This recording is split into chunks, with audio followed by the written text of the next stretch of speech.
Hello everyone. Welcome to another Tuesday night Eventide stream. This is an exciting one. I am thrilled to announce that the layout is done for part 1 of Wolfren's Fate. Yay!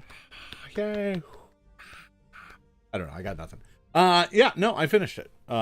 It's a big thing I've been working on now for a while. This project has seen fits and starts, but it's good to finally have the first piece kinda done. The cover I actually finished quite a while ago. I might want to go in and edit some of the back cover copy a little bit. But functionally, this thing is finished. I'm going to spend the next week or so doing some color correction and going through and making sure that everything is as I want it to be. But functionally, it's done. I finished all the copy fit, the editing's all complete. I did a little right to fill on it, and it is finished. So what's that mean? Well, it means that I'm going to release it to all of you. Backers are going to get this first. I'm not going to release it to the public for quite some time.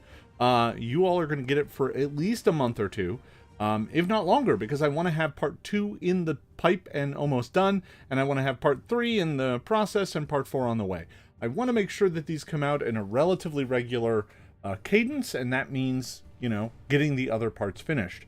So that's what that means. Now, for all the backers out there, the way this is going to work is as follows.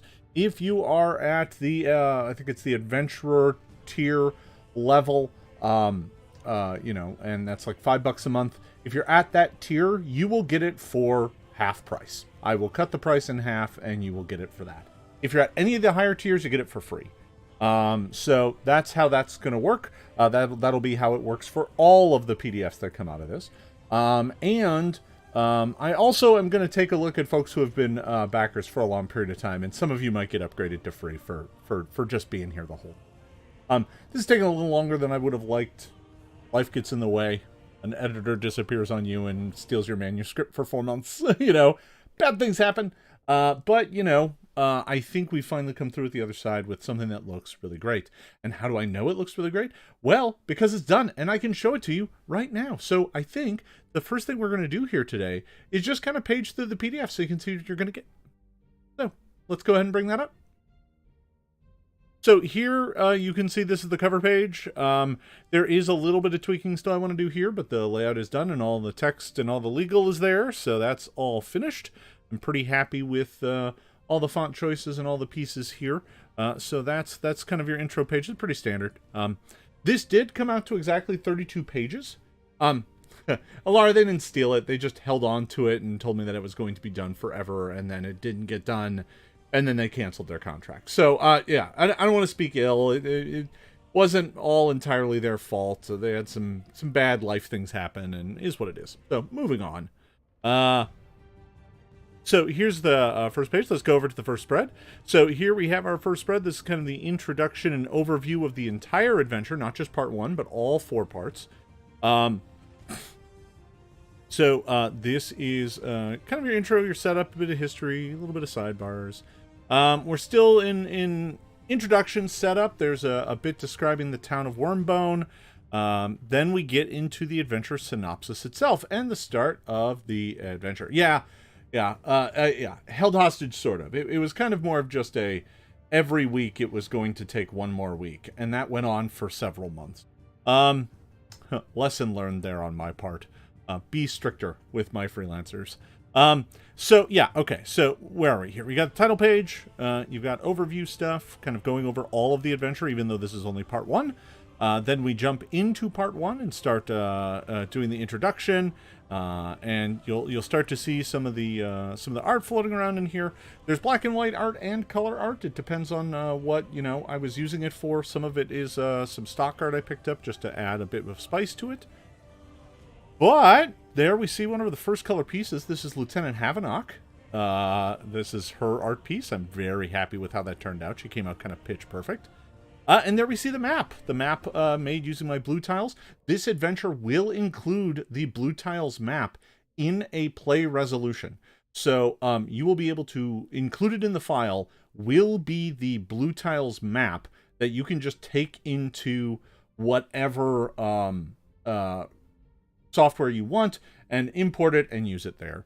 It'll include the dimensions and make it easy for you to use. And it will be the untagged version, not the tagged version. This is obviously the tagged version. I will be including the untagged version. The untagged version also hides the secret door and secret room, giving it to you as a separate map piece that you can then phase in once the party discovers it. So we hide our secrets too. So there is that. This is kind of the start of it and setup. And then we get to the first floor and the descriptions of all the rooms in the first floor. So here's our art piece of the Major Domo looking all serious. And we kind of launch straight into the description of all the rooms and chambers. You know, you got a haunt in here. You got some fights in here. It's all here. Everything is ready to go. There are 3 new monsters in this adventure. 2 of them are animated objects, and 1 is the Shadow Hunter. So you'll find that in here. I do like how stern the Major Domo looks. Looks like, if I recall, the order on him was, give me a stern-looking ghost butler. So that's fun. You got the food fight haunt here. I really worked hard to get everything copy fit the right way. You'll notice the stat block for the food fight ends on this page. It does not bleed over to the next page. I hate it when stat blocks go between pages. I try not to do that as much as possible. So, we continue chronicling and describing the various chambers of the dungeon. Here's that elven tapestry. That, if you recall last week when I gave you all the tour of this level of the dungeon built using Dungeon Alchemist, I included that piece of art in the frame. So yeah, this art is by a woman from the Philippines named Frost Lamson, and she did great work. I'm really excited to see her work in here, and I plan to use her in the future as well. So there's that. Let's see here. We're still on the first floor here. These are some great art pieces. The fact that they had a nice centipede piece, perfect, because I had a giant centipede fight. So yeah, you know, and again, trying to get the stat blocks to fit nicely on the page and sit nicely. Copy fit is a lot of work, as it turns out. I spent a lot of time getting the copy fit here to work the right way. There's a few spots I still want to go in and fix a thing or two just to improve readability. But, you know, by and large, everything's kind of coming out the way it's supposed to. I like being able to kind of trim along the centipede here to kind of make the text flow. That's always nice.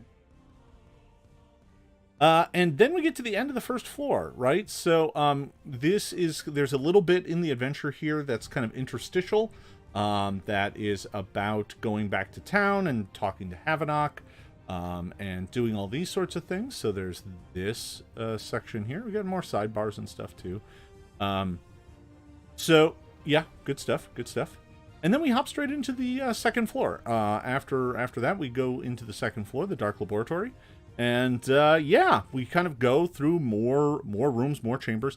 Again, this second floor map, the map number 2, will be provided in a playable format, and it will hide chamber 17 there, so that you can have that be a secret. And I'll provide that as a separate map piece. So you'll have everything you need. So that's pretty fun. And you'll get the untagged version as well. I may also provide the symbol on the floor here at room 11. There's that strange glyph on the floor that the players kind of can't avoid. It disappears over time. So I may want to include that as an extra bonus. Maybe give it to you as a transparent PNG so that you can put it in the map and then make it disappear. That's fine. So yeah, we just kind of continue going through the rooms here. It's all pretty straightforward stuff. This is the half-page piece of art that is also the cover piece, which shows my Penumbrist fight and the Gloamling fighting the oozes. This is also the piece that's on the cover of this part of the adventure, but I wanted to use it in here as well because it's a good piece. We got a rat here too, because why not have an evil-looking rat? So we now get down into getting close to the end of the adventure here. We get to the big puzzle. So this is the big kind of complicated puzzle room where the party has to kind of solve this mystery. And that takes, a bit of work and kind of doing strange alchemy and, understanding how to do a strange math puzzle. So that's fun. Works out pretty well. Both groups had a good time with that one. And that is the Shadow Hunter. That is the final art for the Shadow Hunter. Yeah, it's not a black and white piece. It's just a black character. It's made of shadows. So I ordered it as full color, but I came to realize it was actually a black and white piece. So whatever. That's fine. Then we get to reagent storage. This is Wolfren's journal, which contains the message that tells you that he is alive. And then we get to the conclusion. And that's kind of it. Now, we're only on page 25 here. This adventure also contains a great deal of appendices. So I'll walk you through those as well. But yeah, it's 25 pages to get all the way through to the end here. Good stuff. Great stuff to play around with. Plenty of adventure. By the end of this, the players will be second level. So this is a first level adventure. It will take your characters from first to second, right around the end, actually. The players can earn just like 1,050 experience points by doing kind of everything.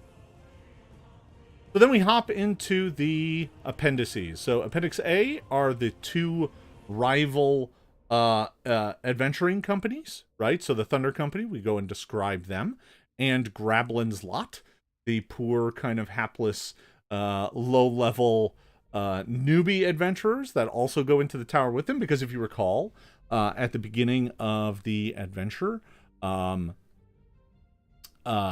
when the party enters the tower, they do so with two other groups that follow in behind them and go to different rooms and do different things. So there is that, and this is Appendix B, which is the same thing as the alchemical formula. So this is the handout for that. That kind of shows you what the math puzzle is.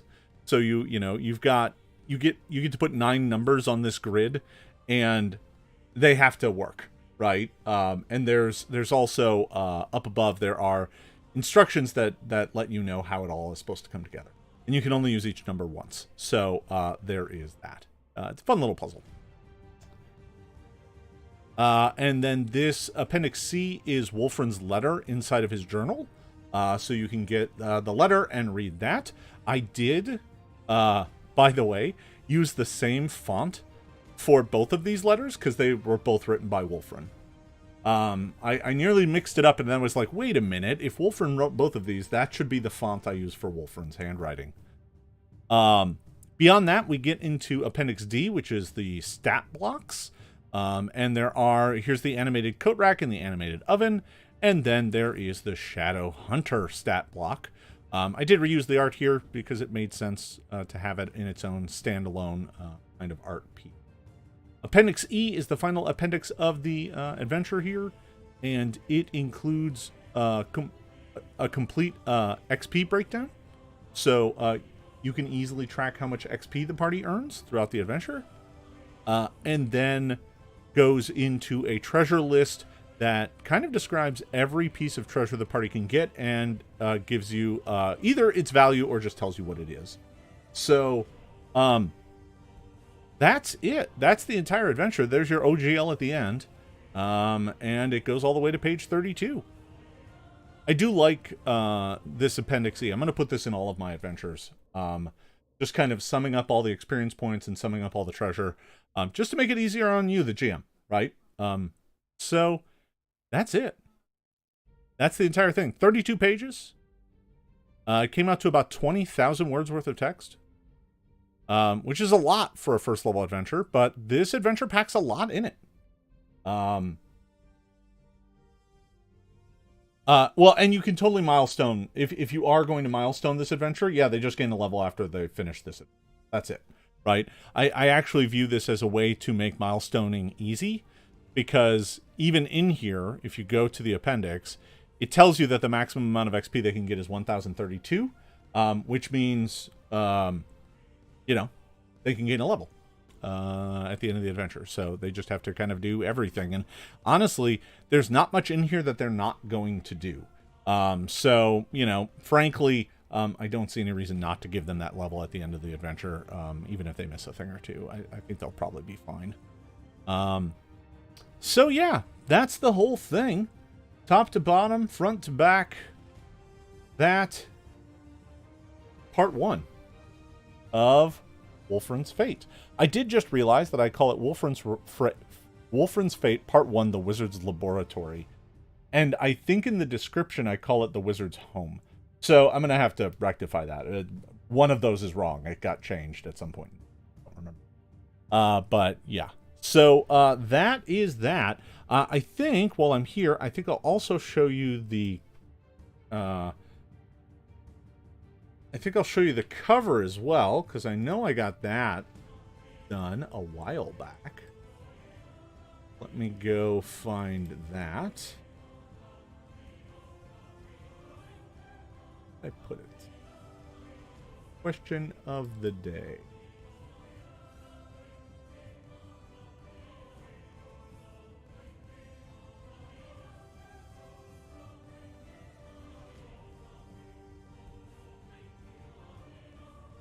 I think I put it in.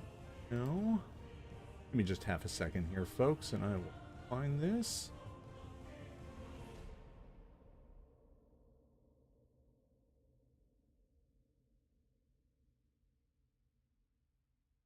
Ah, yes, here it is.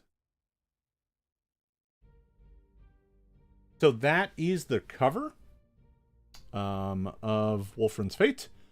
I'll need to do some touch-ups here. This is not quite done. You see, even on here, it also has a different name. It says The Tower Opens. So I really have to figure out what the hell the actual name of this adventure is. But yeah, that is the cover of it.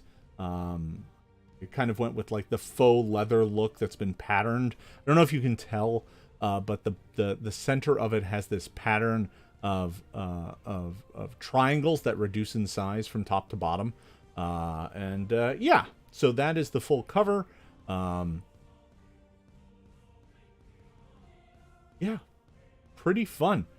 I'm pretty happy with how this turned out.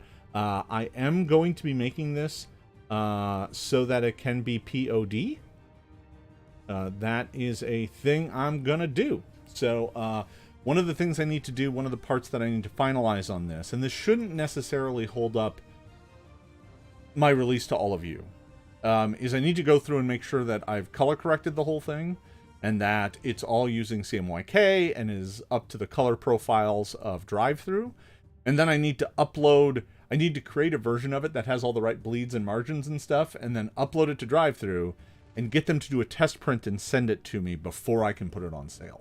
I will offer all of you at a discounted rate if you want a print copy, but there will still be a cost there because I have to charge for it because it costs me money. The printing costs money. So I will be making that available to all of you as well. Yeah, I do think going Wizard's Home is probably the way to go. I mean, the overall title, the thing to remember is that I'm going to release this in 4 parts, but really it's one adventure. And it'll probably be, in the end, 128-page adventure that takes your characters from 1st to, 4th level. And it's going to be called Wolfren's Fate. All of these parts are just the parts in the middle. So, yeah. So this one is setting up... Let me look at some of the questions here. I've got some questions here in chat.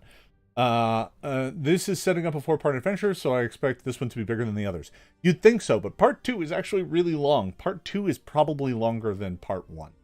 Because it contains an investigation and a festival and all this stuff that needs set up and all these locations around town, and it's got large complicated maps. Part 2 is actually probably longer. I suspect that in truth the shortest part will probably be part 4. It wouldn't surprise me if part 3 came in a little lighter as well, but I think part 2 is going to be the biggest. It has been quite a lot of work to get that done, and I'll talk a bit about part 2 here in just a bit. I'm basically done with playtesting. I've got like one more session with each group, and that'll probably wrap up part 2 entirely. And then I just need to polish off the writing and get it to Tessa. I am going to chat with Tessa about doing the editing on this part as well, but it's not ready for her yet. I need to finish it. So I've kind of got a weird cycle going. On the upside, Tessa just wrapped up all of the editing on Hope Finder. So that is done, which means she is now free and clear to do part 2 of Wolfren's Fate. So all this stuff will just keep going. We'll just keep cycling it. I think it'll work out pretty well. So what part will include the land and races of Eventide? Is that the player's guide to come? Do any of the pre-made characters require the Penumbris class or the New Elves? You all have access to the player's guide through MinotaurGames.com. So if you go to MinotaurGames.com, you have access to all of the pages with the Penumbris and the New Elves and all that kind of stuff. I have not given you all a PDF of that yet. I don't believe. Because some of it's still in flux and I need to do a pass on a few of the pieces. I don't think they're quite doing what I want them to. I definitely know I need to go and do another revision on them.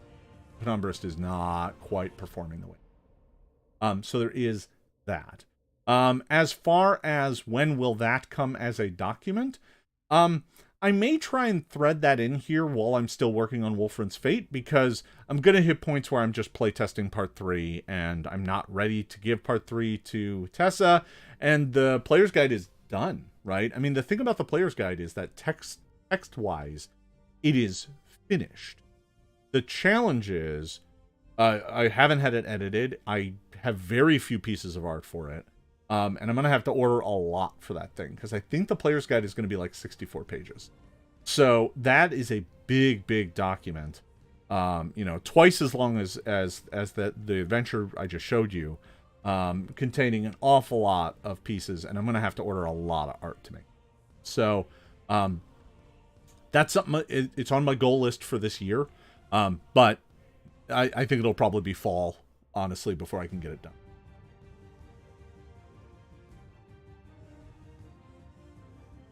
So you have access to the material you need. That said, Wolfren's Fate does not specifically require any of that material, right? So I actually wrote this adventure in such a way that you don't need the rules framework that I have given you in the player's guide necessarily. I want to draw you into the lore without having to make you learn a whole bunch of new game rules.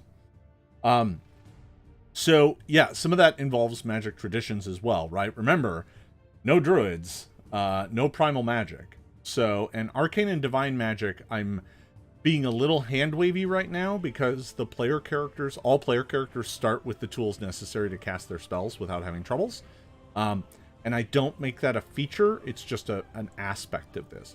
So, I do believe I want to get those rules in a bit more of a tip-top shape. So, I think at some point in time here, probably during the next few months, I'll take another crack at the player's guide and fix up a bunch of things and get that kind of back out. I might even create a light PDF version for all of you to work with, just to make life simple for those of you who have been here a while. I might hold that to higher tier backers just so that it doesn't go everywhere. But because I've got a PDF that I've been giving my players. I've got players in there. So there is that. So yeah. So that is part 1. Let's see. Anything else in here?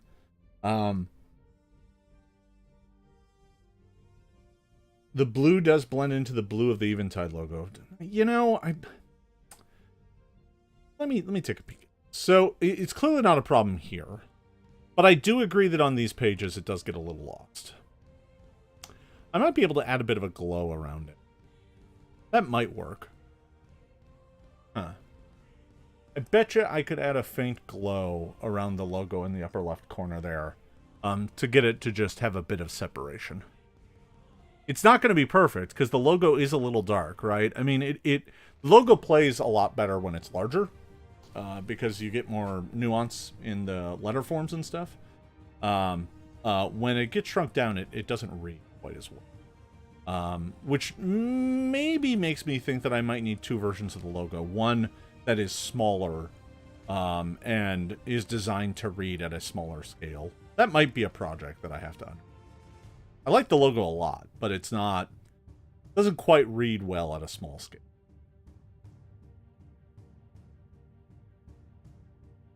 So, will the player's guide be out before the public release of the adventure? Can it be played required for pre-made characters?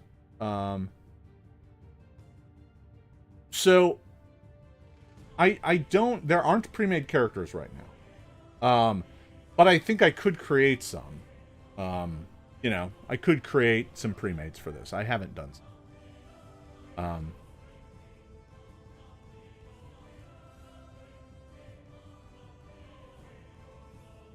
Tiger Eyes, that's interesting. The idea of calling it Part 1 Wormbone Tower. I mean, it's not called Wormbone Tower. That's the only kind of problem. It is referred to everywhere as Wolfren's Tower. So, yeah, I mean, I don't know. I'm gonna play around with it. I think there's some options here.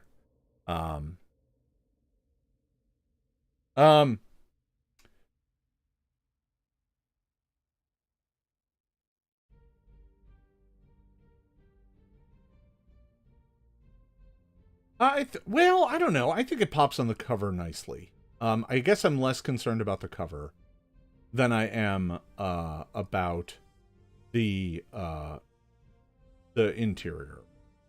I mean, maybe that says I should shift the tone on the leather to something else. I don't know. I kind of like the blue. I don't know. I get stuck on things. I like colors.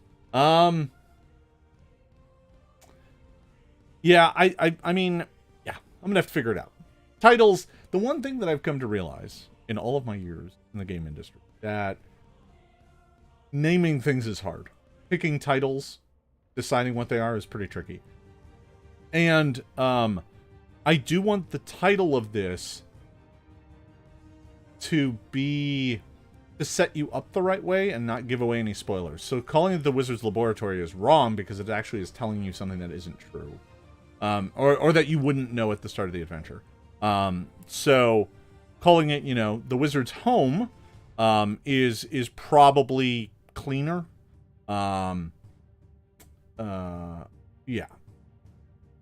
Yeah. On the interior pages, I honestly think I can, feel pretty confident that if I just add a bit of glow around the logo up here in the upper left, that it should pop nicely. It's still not going to be super legible, which is why I think I'm going to need to possibly make a smaller version of the logo.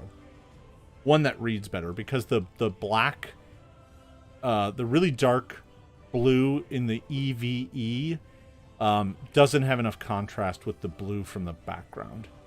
Right? Here that reads because it's big enough that you can get color distinction, and the outlining and beveling works. But here I think that gets lost. I don't think there's enough pixels. So, yeah, I think I might redo that. It's not hard to do. I have all the files, so. But yeah, it is something to play around with. See, this is why I do it. This is why having a Patreon is going to save me so much, because, right, I get to showcase all of this stuff to all of you first and kind of be like, does this work? Is there anything weird about this? Do anybody notice anything strange? Is there any part about this that doesn't make any sense?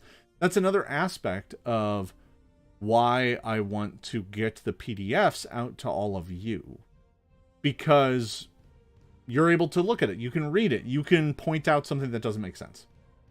Tessa did a great job on this already. But more eyes is more better. So we will make that happen. Yeah.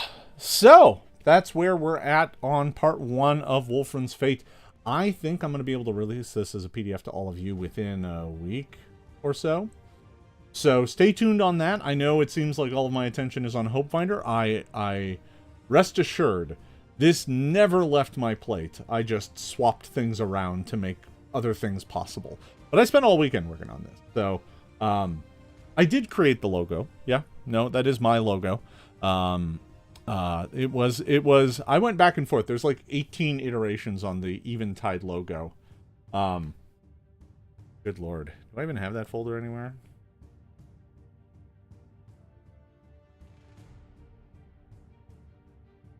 Oh yeah, there's some of the old ones. Here's a really old one. Let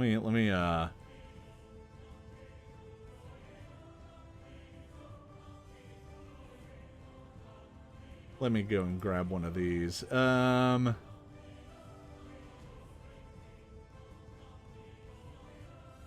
This was a very early version.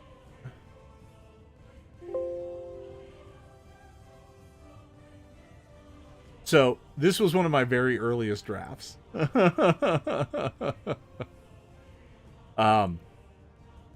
Yeah. So, by comparison here, if I move my head out of the way, yeah. So this is an earlier draft, and you can see that I kept some components, right? You know, some of the letter forms are the same. But I realized that it wasn't reading the right way. I didn't have,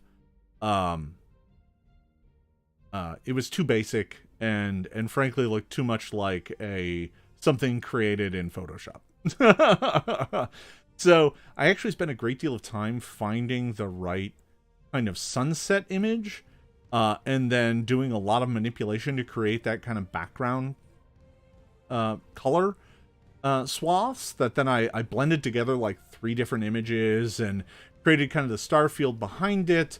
Yeah, it is a lot of work. Creating logos was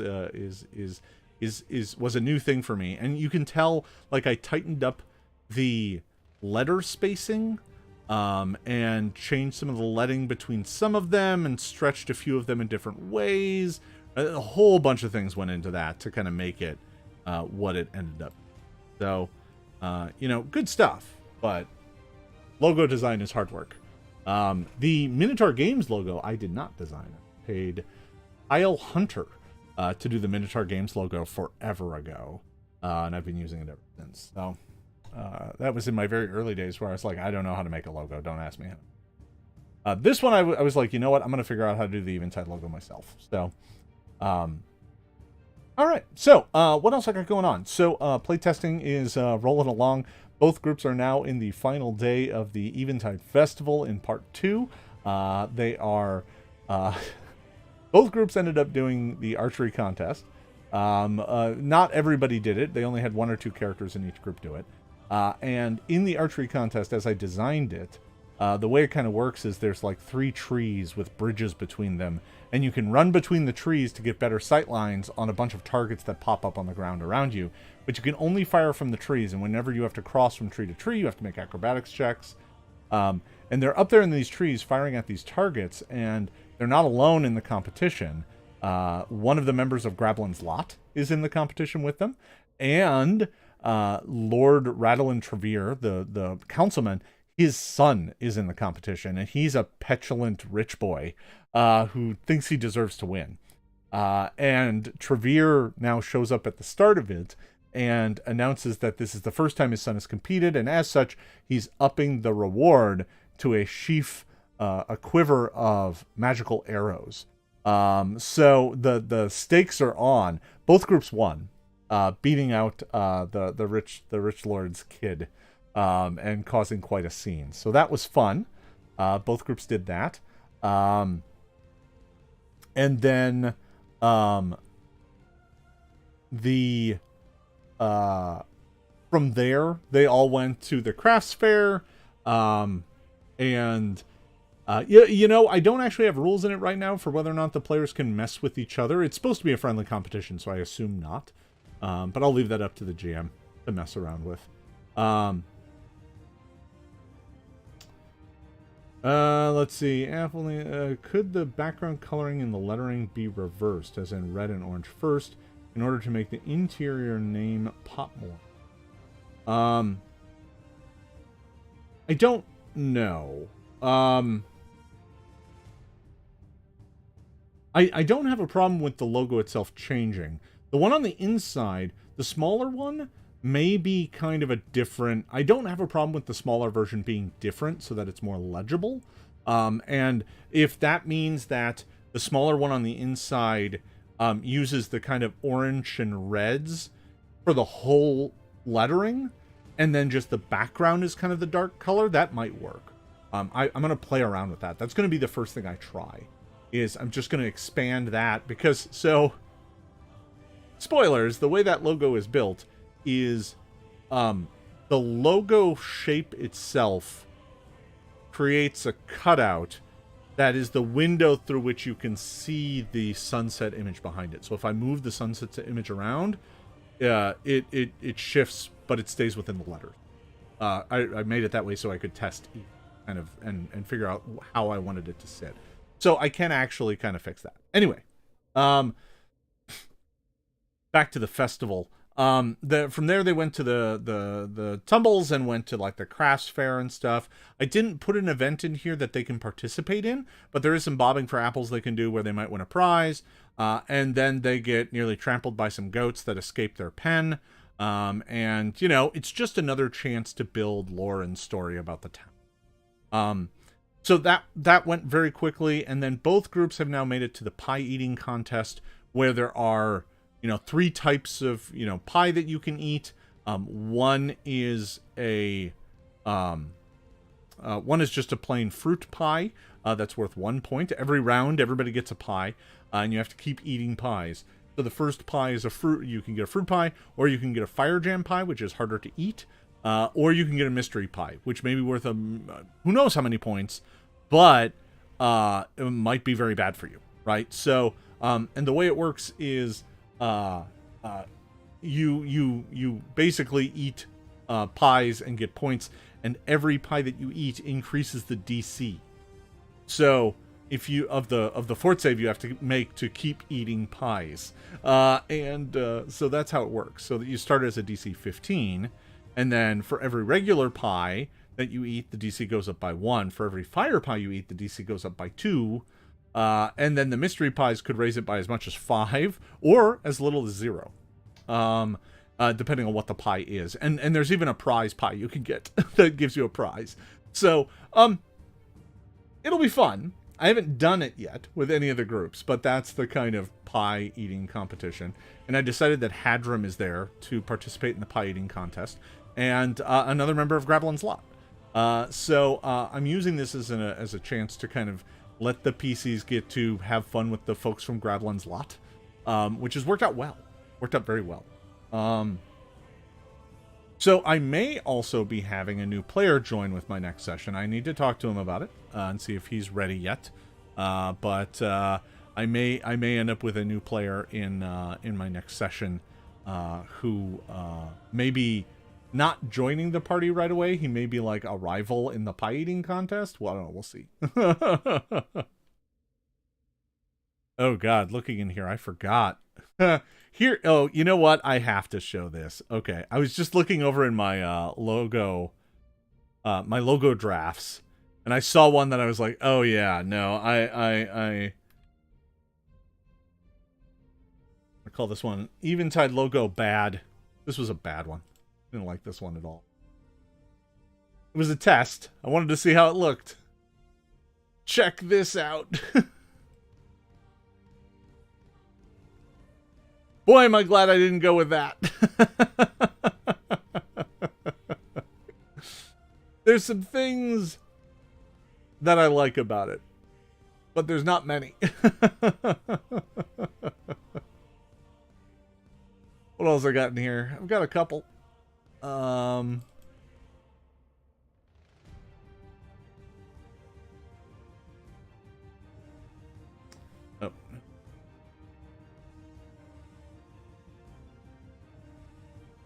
So this was the first one, and it's just too dark.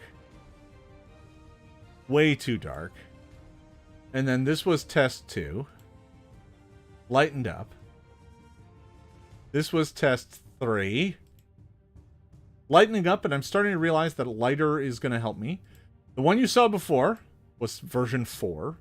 I was like, no, it's... And then we get to version 5. And this is very close. Right?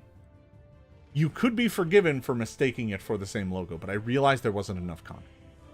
So that is how I eventually made it to 6, and now we're very close. These are very, very similar. They're not the same, but they are very similar. But that was kind of the evolution. Now, there, like I said, there was some way older ones, right? You know, some that were just basically letter forms stuff that weren't finalized. I do, of course, have a black and white version, right? You know, just a nice, clean black and white. But yeah, so, you know, there you go. The evolution of the Eventide logo. Yeah, right toward the end there, they're very similar. There is a little bit of tweaking and softening that I went in and did. I also added some glow to the letter forms to make them pop a little bit more. It's all very subtle, but just enough to kind of get the letters to pop and read a little bit more. Get the bevel in there at the right angle. All right, folks. So that's what we've got going on right now. I'm still playtesting part 2. Part 1 is done. Done. So I'll be making a post about that to all of the patrons here soon, as I finalize it up and get it up on drive-thru. It will be delivered through drive-thru. I'll be making it private so that only people who are part of the Patreon will get access to it here right at the start. But then beyond that, you know, once it's time and I've got some other assets in place, I'll start rolling out Eventide to the broader public, which is super exciting. So, I do intend kind of go the same route I went with Hopefinder. There was a stealth reason I did Hopefinder, and the stealth reason was to see if the model worked. Release as PDFs, generate funds, use those funds to support a crowdfunding campaign, to have the money I need to buy more art resources, to get all the things I need, right? I'm kind of building an RPG company on a shoestring budget here, and seeing how I can raise enough funds to get the art I needed. Because frankly, to get that player's guide, I'm going to need $10,000 to $15,000 worth of art. That's a lot. And that's not even... Then I've got a GM's guide that's equally big. So, you know, I'm needing like $20,000 to $30,000 worth of art probably. So, you know, frankly, all of the support that you all have been giving me has allowed me to get the art I needed to make sure that I can put PDFs out. And that PDF is kind of the next cycle of funds that then allows me to get all the art I need for the final so that I can turn that into a final game. When will I be releasing a tweaked version of the Penumbrist? I hope soon. I really need to do a tweak to it. I've got one player who's playing a Penumbrist. I used to have 2, but that player left. And the class definitely needs a little bit of work. So, It's close. The version that's on Minotaur Games, which you all have access to, because all you have to do is go over there and log in using your Patreon, it enables you to get access to all of the Eventide pages. So you will be able to go over there and check that out if you have not. Those of you who are kind of new here may not know that that is a thing that you can do. But if you go to minotaurgames.com, there are pages in there for Eventide. There's a wealth of information. All of the player's guide is in those pages. So go take a look, read up, learn about the world. All right, folks, that's all I have here tonight. I've got another stream starting here in just 10 to 15 minutes. And we're going to be playing some more 7 Days to Die, killing some zombies, starting the grand countdown to the end of the Hopefinder Kickstarter. Folks, thank you for watching. Thank you for your support. I know this has been long, but I hope that the results are worth it. I look forward to sending this adventure to you all very soon so that you can start playing in my world. I'm super. Take care, everybody. We'll see you next time.